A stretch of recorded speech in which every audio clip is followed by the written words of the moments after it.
Alright, so y'all go ahead and do the factoring and the math knowledge question for today. Pause the video, and then once everyone is finished, you can unpause the video and I'll go over the correct answers. So for the factoring, hopefully you thought it was x plus 8 times x plus 8, or you would have written it as x plus 8 squared. Either one of those would work. Okay, for the math knowledge question, we have 31 black cherry trees, and they give us a bar graph, and we want to know what is the average height of the 31 black cherry trees. So these right here are 3 cherry trees. This is 3, this is 8 of them, this is 10 of them, this is 5 of them, and then this is 2 trees. So these 3 are somewhere in between 60 and 65. So on the lower end, that would be 60. So I'll say they're all 360. The next 3, we'll say on the lower end, they're 65. The next 8 on the lower end are 70. Then the next 10 on the lower end are 75.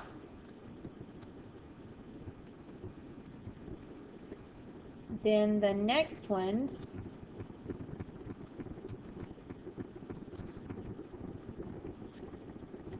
are 80 on the lower end, and there are 5 of them, and then the last ones are 85, and there are 2 of them. So if you add this all together and then divide by 31,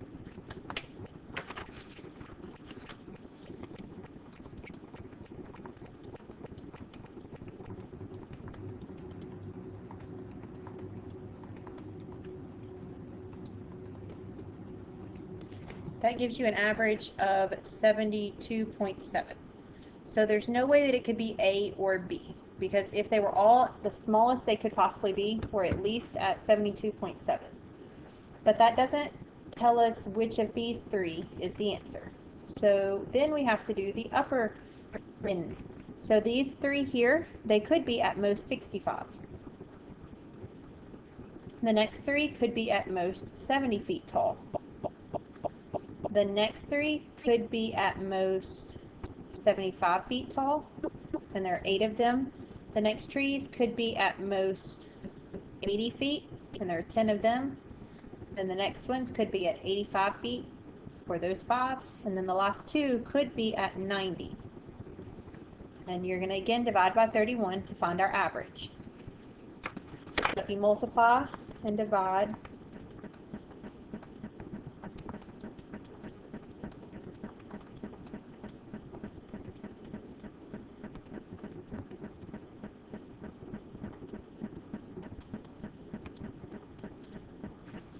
you should get 77.7, which means that it can't be 78 and it can't be 80. So the only option is for it to be 74. That would be the average of the trees. Okay, so now we're going to look at lesson 4 today. We're going to look at postulates and theorems about points, lines, and planes. So hopefully after this lesson you will understand some postulates and theorems about points, lines, and planes, and also be able to apply the postulates and theorems to some problems. So postulate number 5 states, through any 2 points there is exactly 1 line. So one thing that I haven't touched on, in your textbook, if you go to the back, starting around page 800, we'll say, well, it actually starts on page 806. There is a list of all of the postulates and theorems that we'll cover throughout the year. And so if you want to ever refer back and look at some of the postulates and theorems, it's from page 806 to 812. So that's where those occur. So I didn't think to mention that earlier, but those are all back there. So back to postulate number 5. Through any 2 points, we can only draw 1 line. Remember, lines have to be straight, so you can only draw 1 line to connect 2 points. Theorem 4-1. So the reason it's named 4-1 is because this is lesson 4 and this is the first theorem that it has gone over. So other books won't call it Theorem 4.1. This particular theorem does not have a name, or they don't give us the name of it, and so it's just called Theorem 4.1. So you don't have to know that it is Theorem 4.1, although if you want to know it, it may help a little bit. But you just need to know what it says. It says if you have two lines that intersect, they intersect at exactly one point. So two lines are going to intersect at only one point. So let's look at an example. Along how many lines can you trace a path from F to G? And explain. So a line has to be straight. So how many lines can we connect F to G with? Only one. The top one is a curve. This is not a line. This is a curve. So that's not how we would connect F to G with a line. And then this bottom one is a line and then another line. So this is not a line that we would use. So only one line. Postulate number 6 states that through any three non-collinear points, there exists exactly one plane. So if you have three non-collinear points, that's 3 points that are not on the same line, you can only draw one plane that will contain those 3 points. So that's postulate number 6. Theorem 4.2, if you have a line and a point not on the line, then only one plane contains them. So the last postulate said 3 non-collinear points. Well, if we connect 2 of them with a line, now we have a line and a point. And there still is only going to be one plane that's going to be able to contain those. So this is a theorem. The last one was a postulate. That means we can prove the theorem, but this postulate we could not prove. We just accept it as true. Okay, so now looking at Theorem 4.3, if you have 2 lines that intersect, then there exists only one plane that contains them. So if 2 lines intersect, only one plane will be able to contain those 2 lines. So looking here, we want to name 4 points. So there are only 4 points here. There are points L, H, T, and Y. Those are the only 4 points that are there. For the next one, name 3 lines. So they have line TH drawn, and they have line LY drawn, but they don't have any other lines that are drawn.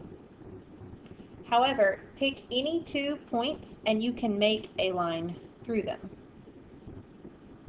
So line TY would work, or line TL. We could draw a line through those 2. But you just have to pick 2 points over here, and that would make a line. Now we're going to name our 2 planes. There are only 2. There's plane Q and plane R. So plane Q and plane R, those are the only 2 planes that are pictured. So on your homework, as you're going through, you definitely want to practice naming these. You may have already noticed on the answer sheet, they'll say sample, and then they'll write something out. They'll say sample, and then they'll put something. That means that this is 1 answer or 2 answers or whatever, but there are other acceptable answers. And so if you're not sure about that, you can ask a friend and see if they would agree with it. And you can make sure that, yeah, that does work, or, oh, I thought it did, but my friend explained why it doesn't. So y'all make sure that you're getting those right on your homework. All right, looking at postulate number 7. If 2 planes intersect, their intersection is going to be a line. So these two planes intersect at line AB. Okay? So looking here, we want to identify the intersection of the planes. So where do two planes intersect? They intersect at a line, and the line that they intersect is at HPJ. So pick two of those points. I'll say HP, but you could pick J if you want. You just need to pick 2 points, and that's where they intersect. Now it says identify the intersection point of the lines in plane L. So one line in plane L is HP. It has to be in plane L because it's where plane L intersected with plane R. The other line is this one here. And where do they intersect? At point P. So hopefully that helps you a little bit.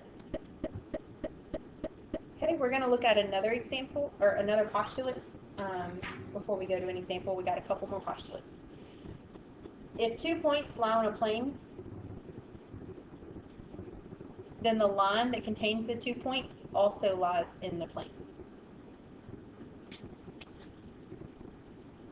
So if we have 2 points that are on some plane, then the line that connects those two or contains those two also has to be on that plane.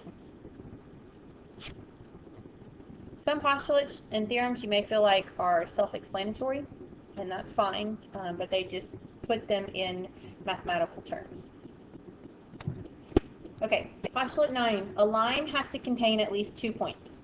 It can have more, but to make a line you need 2 points. A plane has to contain at least 3 points. And then a space has to have 4 non-coplanar points. So there are 3, and then here is 0.4, and so this would be considered a space. Space is basically a 3-dimensional area.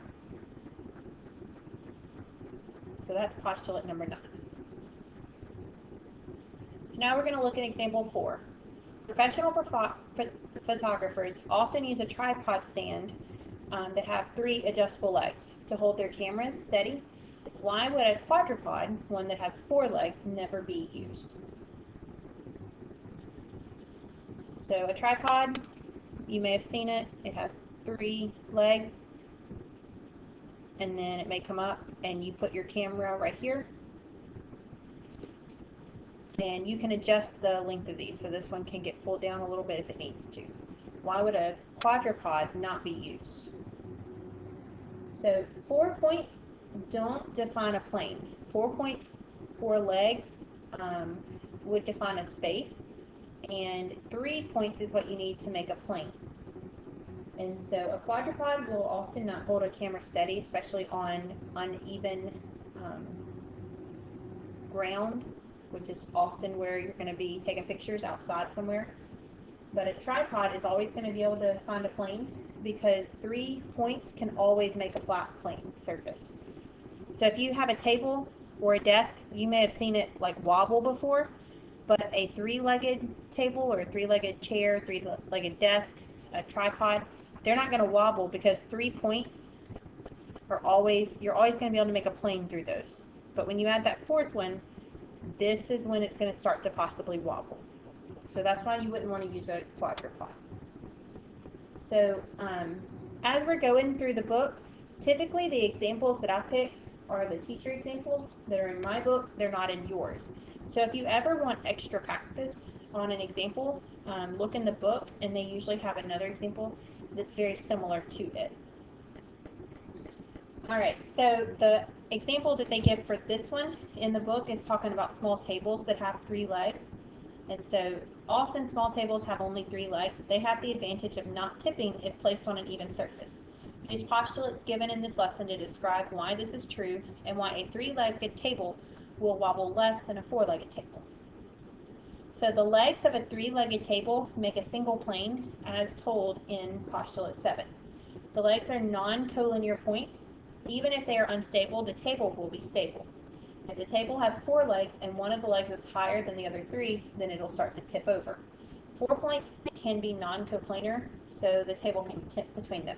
But 3 points will always be coplanar, so there's always going to be able to be a stable flat surface for 3 legs.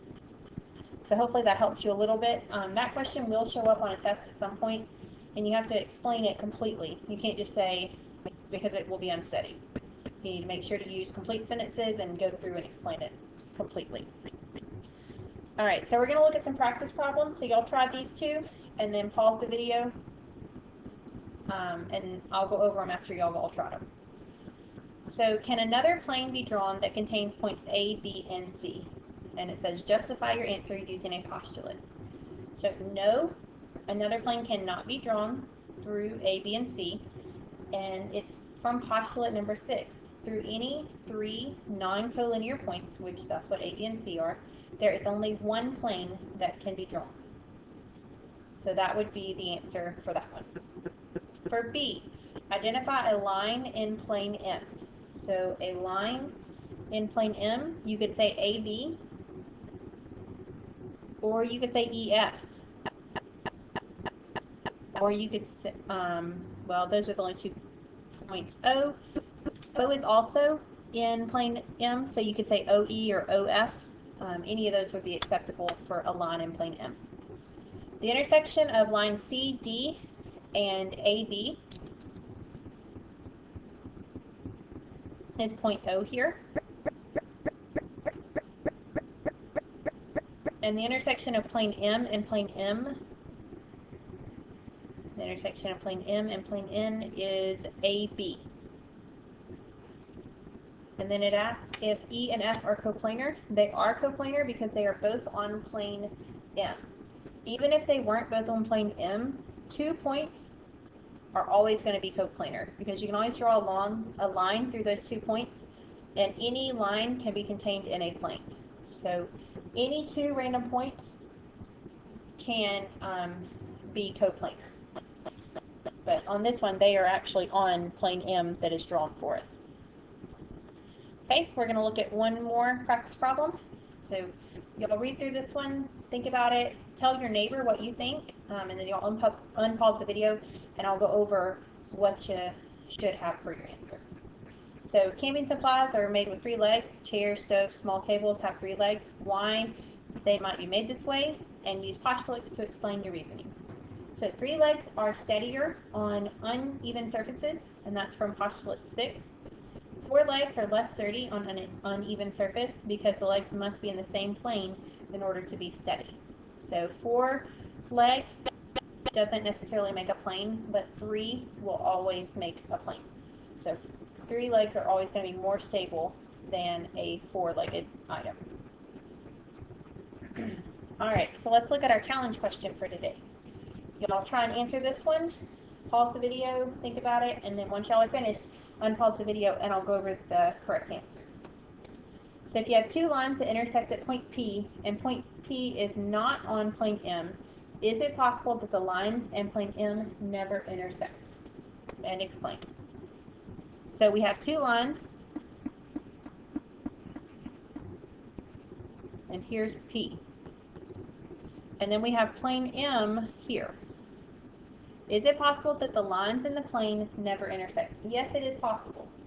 According to theorem 4.3, there exists exactly one plane that contains 2 intersecting lines.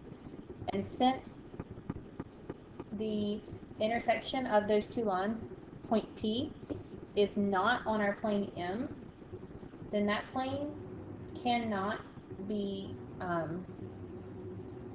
those 2 lines cannot be on the plane. It is possible that part of the line, like the line touches or intersects the plane, but it is very possible that they never intersect. So yes, it is possible that they never intersect. They could be parallel, so I know it doesn't look like they're parallel, but if these 2 are parallel, then they would never intersect. Now if this is slanted, eventually this line will touch it over here, and this line would touch it maybe right here. But it is possible that they would not intersect. So it didn't say will they or will they not, it just said is it possible that they never intersect. And it is possible that they never intersect. We would only have them not intersecting when those two lines are parallel to plane N. So hopefully that helps you with that one. Your homework is 1 through 30, so make sure y'all do that tonight so we can go over any questions you have tomorrow.